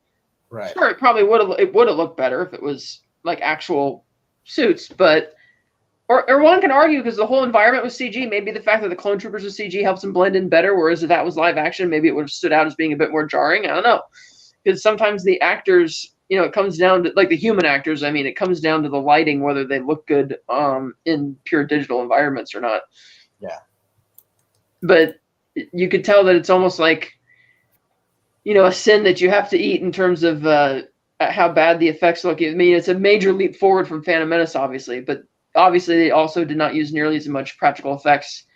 And in hindsight, looking back on it from what we have today, it really shows, which is unfortunate. But again, it was devil's advocate. You needed this to get to the next. It was a stepping stone that you needed. And like my whole conspiracy theory is that George went back to make these prequels solely as an R&D department to get Fox or whatever to pay for this major digital cinema revolution that he was shepherding in.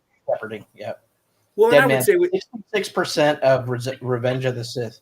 How ironic. Yep. Ironic. But I was thinking about it today, and I was like, you wouldn't have. This would have been the Avatar, like the 10 years earlier Avatar. Just in terms of being a technical marvel. I agree with you wholeheartedly that it was definitely like it was an experiment in digital filmmaking. But I remember seeing, like, on one special feature for The Phantom Menace, there's a shot where Jar Jar yells, "We's going home," but then the camera just moves slightly so that he's out of frame. And George said, he was like, I did that on purpose because I wanted it to look like I was actually filming a digital, like that character was there. It's not that. So the framing was off on purpose to make that character feel more real. And I think it's those sort of like really sort of minute details that get amped up so much. One of the biggest, I think, I think it was somewhat of a frustration because people do talk about the overuse of the CGI, but not a single clone trooper armor was made. It was all digital.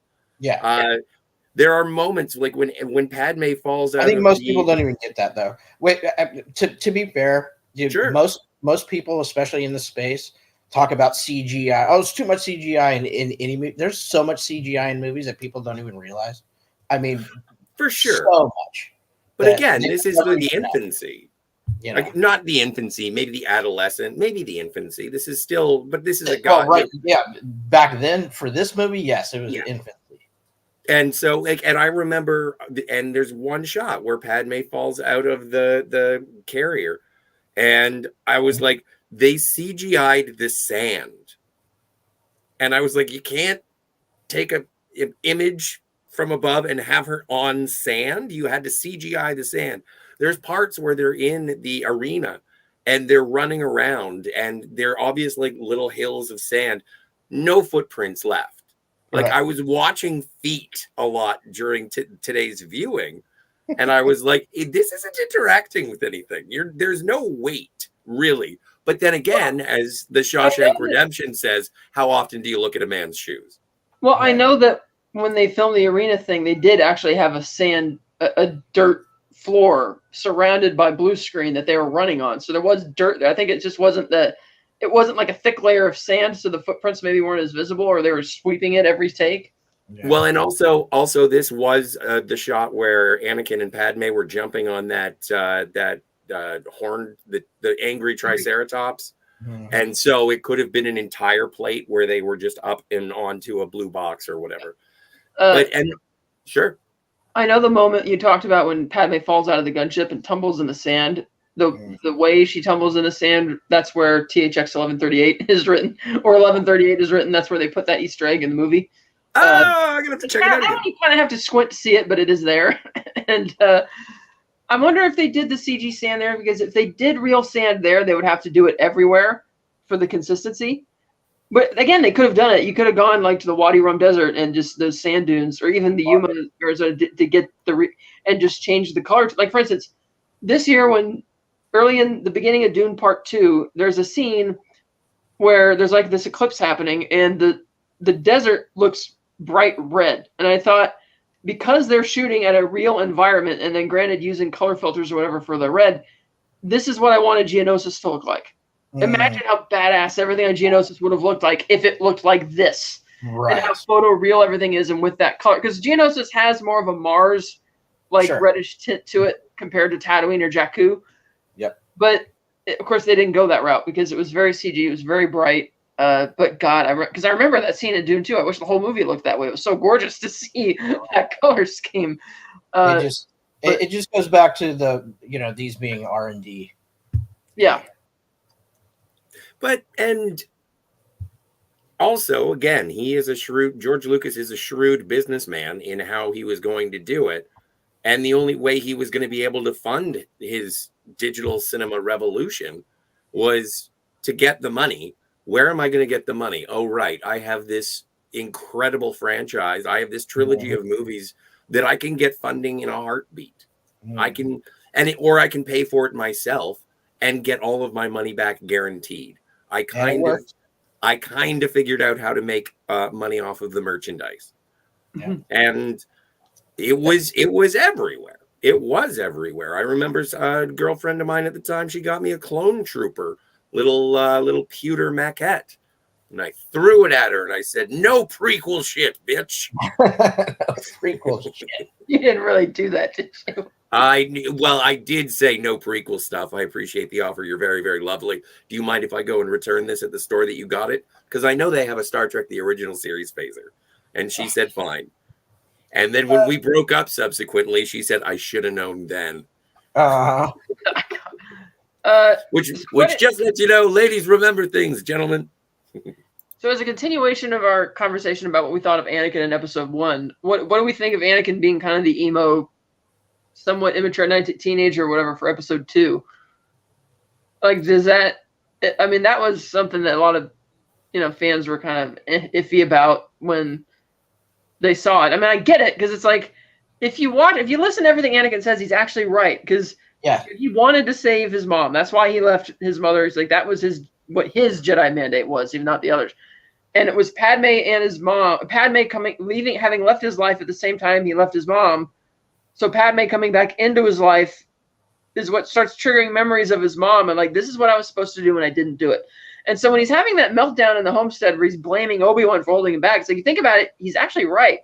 Because that is what he wanted to do. That's what he pledged he was going to do.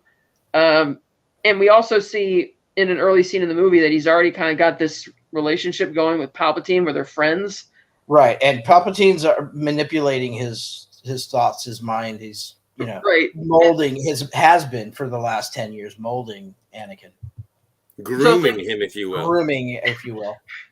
Yeah. So it's like, yeah, I kind of get it, but I also get why people see from the performance. And again, that's more of the directing and all of that, why it comes off a bit, whiny little teen brat. It's whiny. But he's a teenager and he's a brat.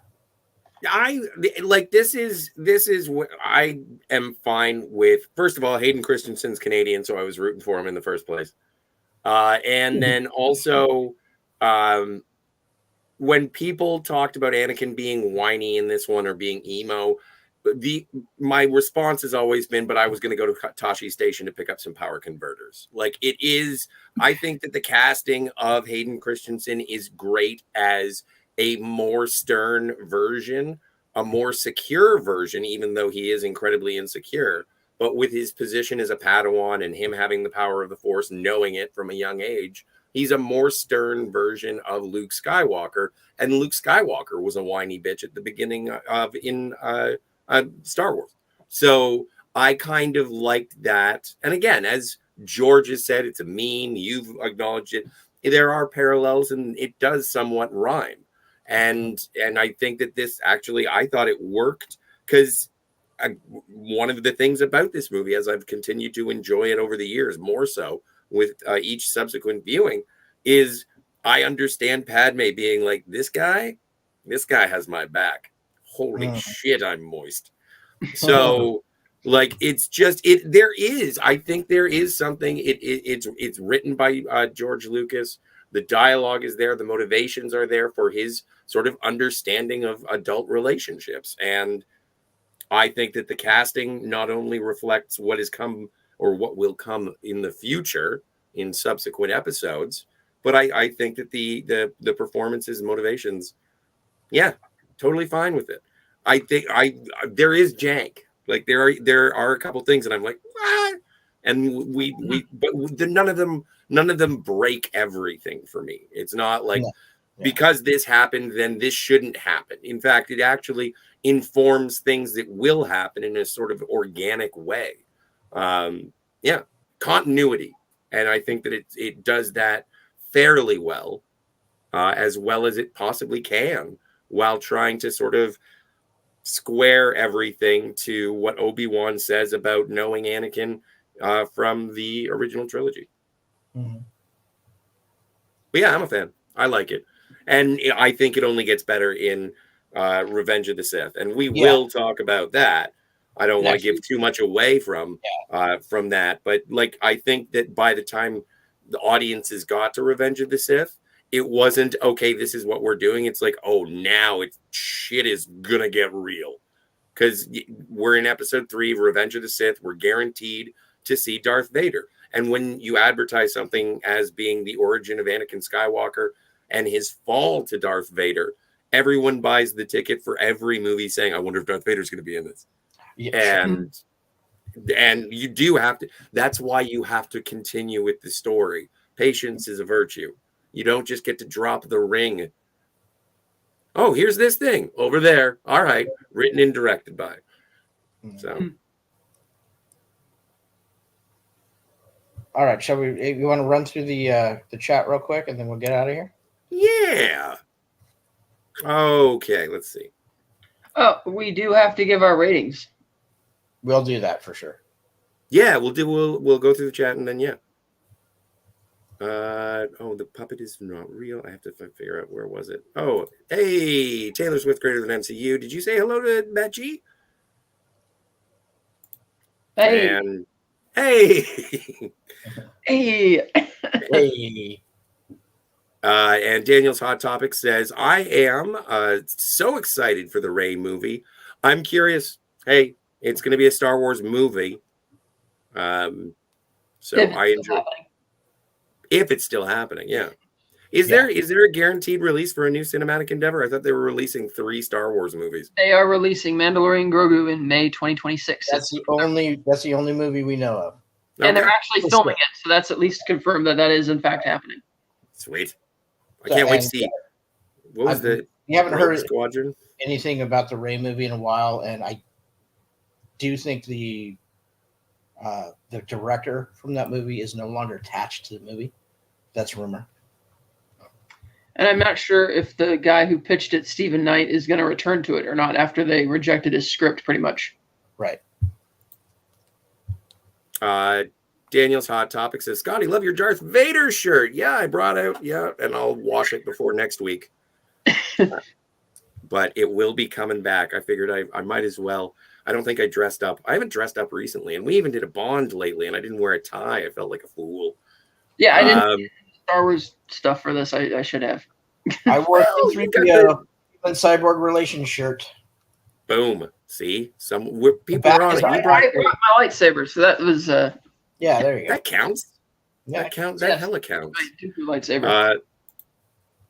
Omega Swiper says CGI isn't the problem. It just needs to not be known. It's an effect. Exactly. Well, and I think that's Steve. You made that point earlier. Is that there's CGI all over from movies, and you don't even know. But that's one of those things where it's like good. If you don't notice the special effect, it's movie magic. That's one of the things that was really hysterical during the announcement or the big Force Awakens panel at Celebration Anaheim in 2015, where they're like, "Oh, no CGI. Let's see how you're going back to this." But I'm like, "What is CGI? What are you talking about?" You know, it's like, what the hell are you talking about? Yeah. Finity says the first thing I always look at is shoes. Actually, you know what I've been told. It's a man who's seen the Shawshank Redemption a few times. You know, Batman wears Air Jordans apparently. Were they Air Jordans? Yeah. Oh yeah. In Batman Returns. Eugene says, I'm a normie. I am not distinguishing CGI versus real when watching. I saw a documentary with Lucas where he comes in circles parts of a storyboard and says CGI film. CGI. With the highlighters. Yeah, that's a great bit. Yeah. He did that for like the huge storyboard for the pod racing sequence, and he got so fast, and eventually he made a mistake. He's like, "Oh god!" And everybody just laughed. Eugene Bird says, "I got one of my kids a 1/6 Jar Jar doll that talked." Whoa! Nice. 6 scale. 6 scale, the only scale, by the way. But that's the thing. Like, and as I mentioned last week, seeing it through the eyes of a child, kids love Jar Jar. They do. Like, so I do. don't have I don't guess have I any. aged out of it by then because again I was like 10, almost 11 when I saw Phantom Menace the first time, and it's like, I mean, I didn't find it obnoxious or anything. It was just like, okay, it's there. Yeah. Eugene says the cartoon Anakin connected me with me a lot more. Nothing against Hayden, but Matt Lanter was very likable, and Yes. 100%. I've heard that a lot. I'm not. I don't know anything about the cartoon. Anakin is a lot more mature, like you would believe him to be by that point. And it's like, wow, this is a great Anakin. I wish we got that in live action. Finity says Anakin Skywalker and Darth Vader are two different people. Technically, yeah, kind of in terms of like how corrupted he is by that point, you know.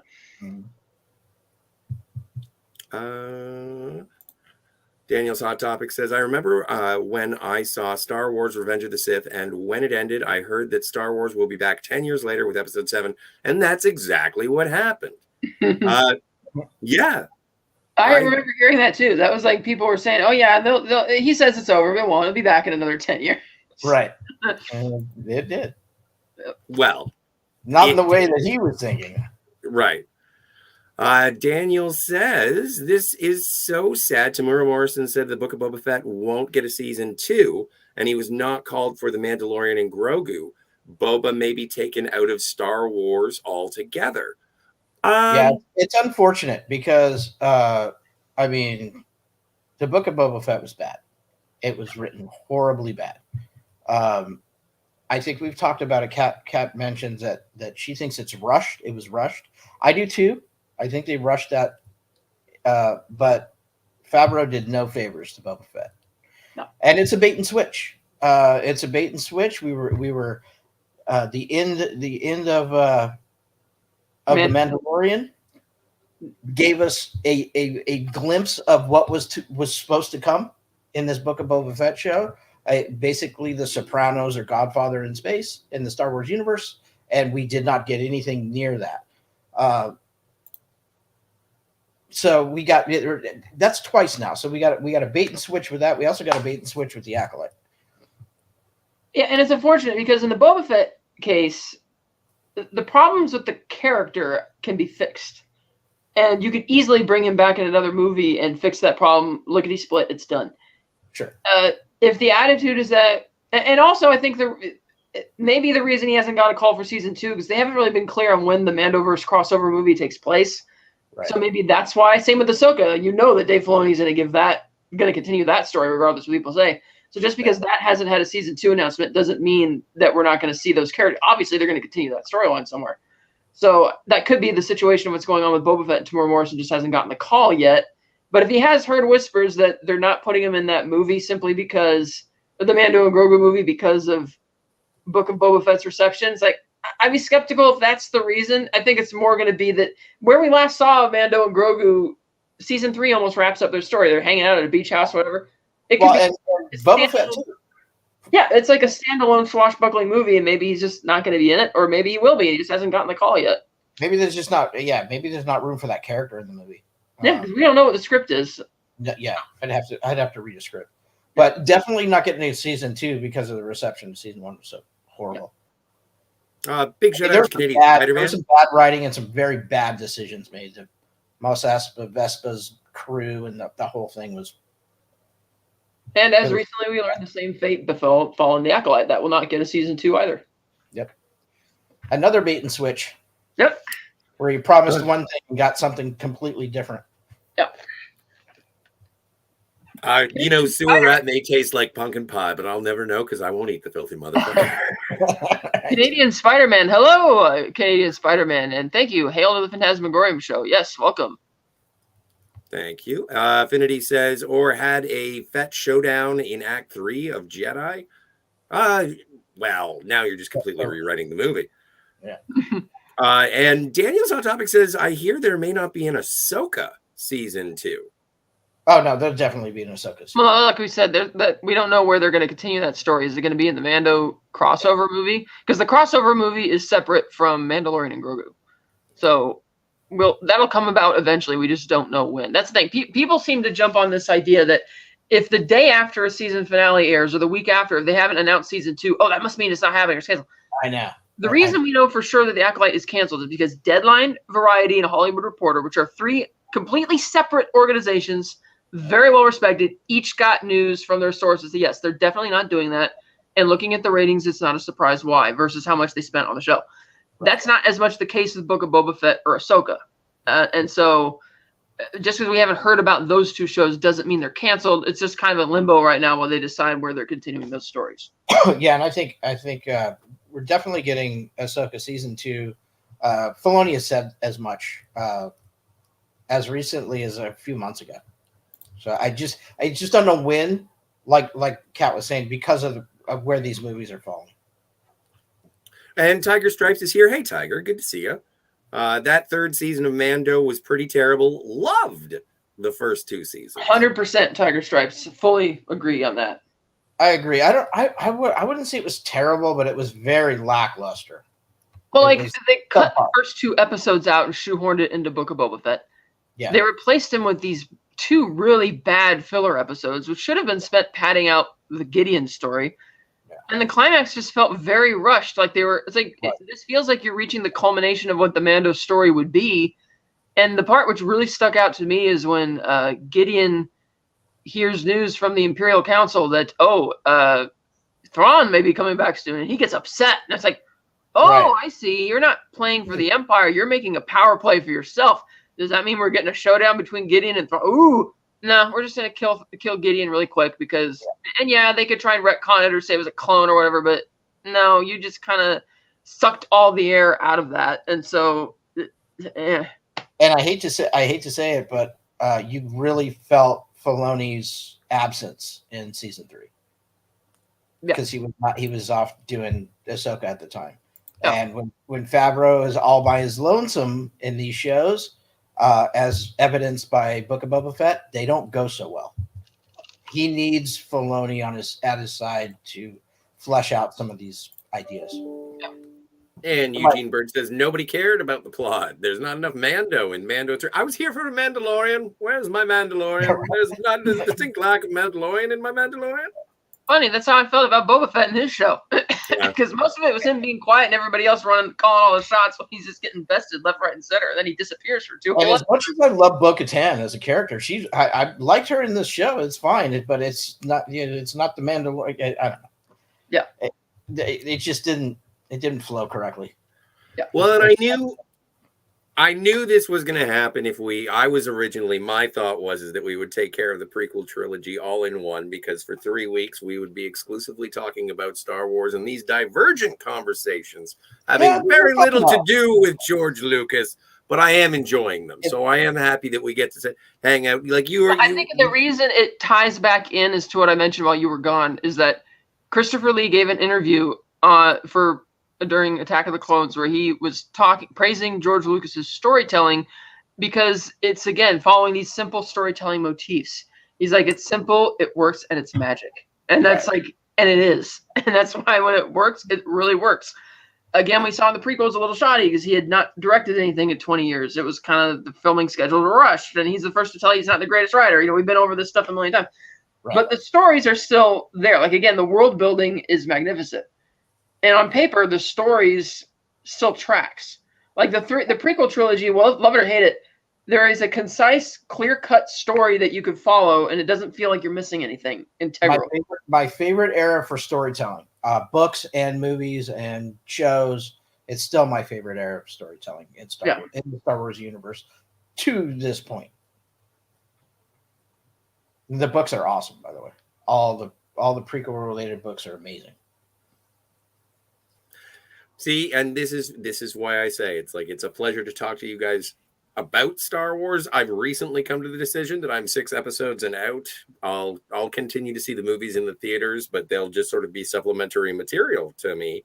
But it is that time where we sort of rate Star Wars Episode 2, Attack of the Clones, and also, and as we've done before, just sort of give it in the same. This isn't this isn't just as a Star Wars movie, but also in the catalog of film that has been directed by George.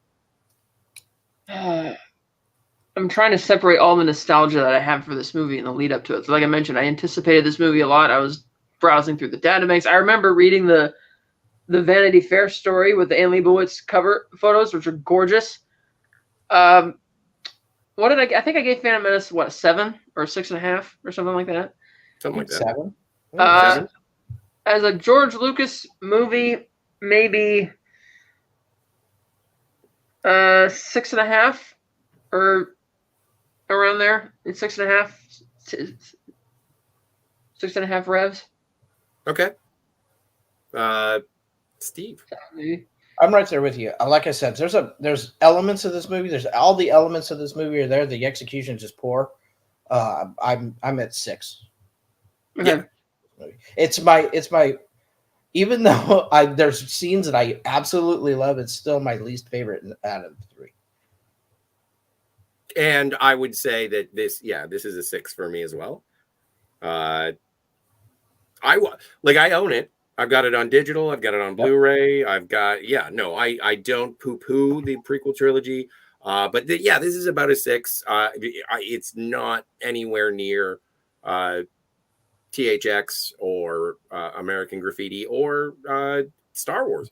I do like some of the directing choices, but then it also, I don't know, is it less of a director when you are dealing in animation, essentially? How much of this is your second unit? How much of this is your vision? How much of this is just literally to get funding for something that you're really passionate about, which is playing around with digital environments and characters and filming? But yes, if I were to rate this as being a technical leap forward for the early 2000s, I'd probably give it like a 9.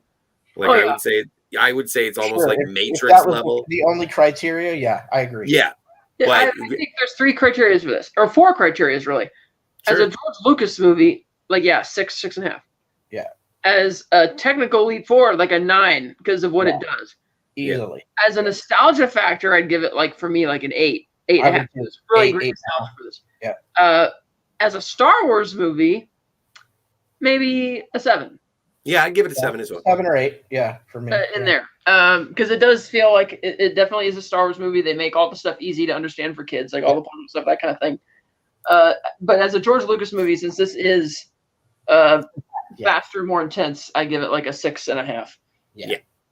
And Eugene Bird gives it a 4 out of 5 if we reflect on Natalie's outfits. Absolutely. Amazing outfit, by the way. And interesting tiger stripes. You should check out our conversation last week that we had on the Phantom Menace. I don't know if we brought up the other actor who was in contention. And there were 2 of them. One of them was brown hair, really bad because he didn't have any inflection or pause in the lines. The other kid, the blonde-haired kid, which looked like Luke, he was pretty good or decent. I'd have to go back and see his audition again. And I'm not sure if they ever went on to anything after that. But I didn't have any problem with Jake Lloyd. I didn't have a problem, but I did see I saw the audition for the other kid, and I thought I was just I like that. I liked him better. I also think as a movie, in the way it presents, it's the first one flows better because it's a linear story. You're not cutting back and forth all the time, whereas the editing in this one is so obvious. Every other scene, you're going back and forth without much, sense to it. And the audition, I guarantee George wasn't in the room for the audition, so you don't know what that on the day of filming what you would have gotten from that either one of those other 2 actors. It may have been worse than what we got from Jake. Yeah, that's true. Because Jake was the only one I think who had actually been in movies up to that point. Right. I think that's why he was hired. We sure. Was Jingle All the Way before or after? Before. Yeah. Mm-hmm. The boy had worked with Schwarzenegger. Anyway. Canadian Spider-Man says, "Wow, you all are going more in depth than most of the Siskel and Ebert reviews. Well done. You all make me feel very inadequate in my movie reviewing." Well, we could have gotten even more in depth. We could have, there's a lot more we could have talked about, but but I didn't do any research. I don't want to do a 3 or 4 hour show. Well, and Mr. Brown's Sometimes, Alliance, Cat would get a breakdown scene by scene. We could have really stretched this out. yeah. Well, and I know that there are confession time. I didn't rewatch the movie because I had enough of it committed to memory. I probably haven't seen it in a few years. Whenever we did the watch along for it last time in my Star Wars group, probably 3 or 4 years ago. Yeah. Whereas I saw Phantom Menace 7 times this year, but that's because it was in theaters. Yeah. And then I thought about watching it on the anniversary of the original midnight premiere, and then on the anniversary of when I originally saw it. So I watched it twice at home as well. I had such a good time seeing that movie again in theaters. That blew me away how kind of special it was. And I only saw Attack of the Clones once in theaters, so if they did put it out again for any reason, I would go see it. I'll go see that again. I think I saw it 3 or 4 times, like I said, but I think I'd see it again. I'm sure they will on the anniversary. I noticed that they also got the home media release out a lot faster. Like a Phantom Menace that took 11 months and for the VHS, and then 17 months for the DVD. They got the DVD out for this within 6 months. Yeah. Well, and apparently, in Australia, I want to say, Star Wars Episode 2, Attack of the Clones, was the last VHS to be produced. Mm-hmm. It was also. I wonder if the speed to market had to do with the digital filming. Maybe. That's a good point. Oh, I forgot that. Yeah, they did film these in Australia primarily, Episode 2 and 3 anyway. Fox Sydney Studios. And do you remember the backlash to the title you guys were alluding to at the beginning? Like Ewan kind of laughing about it. And like people said, "Oh, it sounds like a cheesy, pulpy title." Like that's what Star Wars is. That's what Star Wars is. That's what Star Wars is. Cheesy, pulpy. Yeah. That's what it's supposed to be, anyways. Yeah, I liked that. Well, and it's because we had sort of a nostalgic reverence. I'm sure that if I was 22 when or 24 when The Empire Strikes Back comes out, I'm going to be like, well, it's a little heavy-handed, don't you think? All right. The Return of the Jedi. What the fuck is a Jedi? So yeah, any final thoughts on the clones, the George clones? Again, the good nostalgia for it. I love the lore. A technical marvel that is underrated for that because the poor reception of the movie kind of overrides that reputation, which should be the reputation. Like Scotty, I think you made the best comparison is that it is like the Avatar before Avatar. It's that's great. And yeah, I think it was really, again, I still have fun with it, but it could also have been a lot better. Yeah, sure. Did you hear that he had actually asked Irvin Kershner to direct it and Lawrence Kasdan to write it? Because after he got turned down for Phantom Menace and he did that, he did ask them if they were interested, supposedly. And they were not. They were not interested. In Irvin's case, it would be like, I'd be repeating myself because it's the same movie, kind of like the same structure, but again. And Lawrence would be like the same thing because it's like, I'd be rewriting the same story, again, which granted he ended up doing when he got hired for Force Awakens. Exactly. But I heard that and I thought that, and granted, I'm not positive if that's true. I've heard that a lot, that he asked them to come back and do it. But man, can you imagine how great this movie would have been if you had Lawrence? Out of all of these, out of the 3 movies, I think this one would have benefited more if he had had a different writer or director. Even just a different writer. Even if he directed it. Well, he also had help from Jonathan Hales, I believe is his name, was the other screenwriter for the film. Yeah. I had not heard him before. I've not seen his name on anything else that I'm familiar with, so I can't speak to his resume, or in terms of how much he wrote versus how much George wrote. Right. But a different director would have leaps and bounds this movie would have been, even if he kept the same script, would have been a better movie. Well, and also it would have been if Irvin Kershner had taken over, he wouldn't have done I don't know how productions work. Would he have taken the instruction of, okay, do this all digitally? Right. This is how we're doing it. Yeah. It's like he's Probably not. Yeah, and so it wouldn't be what it was. So I would be curious to find out what the veracity of those claims are, but it would be definitely different. But and again, because it was third after the Two Towers, which again, CGI heavy with practical effects and whatnot. Maybe we would have got sort of a Two Towers situation the same year. Yeah, before the Two Towers. 7 months. They released 7 months earlier. Yeah. So It yeah, would have been interesting. It could have been interesting, and it still is.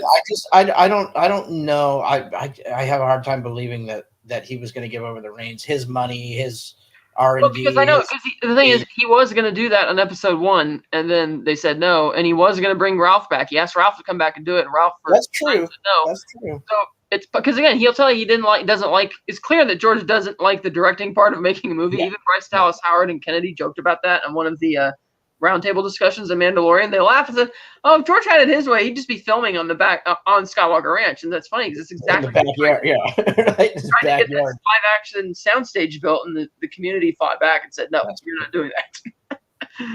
And that's when he moved ILM to out of San Rafael into the Presidio when that property went up for sale. And that's also coincidentally or not so coincidentally, when the Star Wars Underworld series got canceled with the bullshit excuse that, oh, well, the budget was too high. I'm like, you had somebody write 100 scripts and you didn't know what the budget was going to be. Bullshit. You were going to film this show on that live action blue screen soundstage that you wanted to build at Skywalker Ranch. The county said no. And once that wasn't going to work, because he was going to direct it primarily himself, he wasn't interested anymore. And those scripts are good too. That show would have been really good. Oh yeah, it would have been. But that's what happened. So that's why because there is a very much a basis in reality for George being more than happy. Like, he's even said himself, the best scenario is he can write a movie and he gets Spielberg to direct it. Yeah, exactly. He's like, I did that with Indy 3 times and got away with it. So I could believe it that he may have asked that for episode 2 even. I don't know. I can see a world where that happens, but at the time, man, I don't know. With it, because investing all his money into these movies, and I don't know. Who knows? But the shadow knows. The shadow knows. All right. So next up, obviously, we will have to conclude this trilogy in the downfall and tragedy of Anakin Skywalker. We will be back, Steve, Kat, and myself, next week, as long as I don't get too drunk and pass out. Yes. Which I've been trying not to do, but it's always a trying time. So thank you so much to Eugene Bird, Daniel's Hot Topics, Canadian Spider-Man, Chief Judge Finity, Tiger Stripes, a pleasure. Thank you. Where were we? Let's keep rolling.